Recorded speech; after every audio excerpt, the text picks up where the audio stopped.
উত্তর দিনাজপুর জেলা প্রাথমিক বিদ্যালয় সংসদের পরিচালনায় রায়গঞ্জে অনুষ্ঠিত হলো পূর্ব চক্রের প্রাথমিক স্কুলগুলির বাৎসরিক ক্রীড়া প্রতিযোগিতা।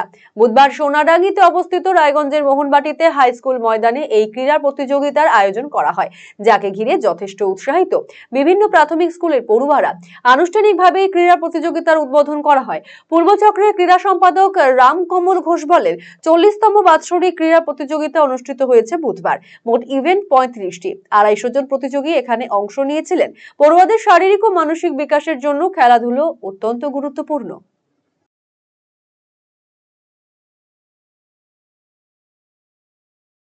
আজকে আমাদের 40তম বার্ষিক ক্রীড়া প্রতিযোগিতা অনুষ্ঠিত হচ্ছে স্থানীয় আপনার মোহনবাড়ি হাই স্কুলের ময়দান, যেটা সোনাডাঙ্গি মাঠ বলে আমরা পরিচিত। আমাদের ইভেন্ট টোটাল ছেলে মেয়ে মিলিয়ে 35টি ইভেন্টে খেলা হচ্ছে।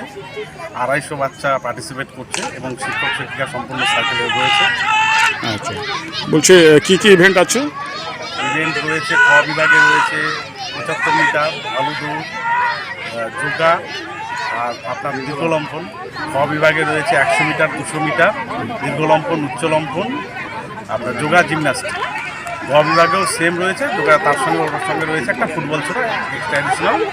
আর যারা স্পেশাল চাইল্ড, বিশেষ চাহিদা সম্পন্ন শিশু রয়েছে, তাদের জন্য 75 মিটার দৌড়ে একটা ইভেন্ট রয়েছে।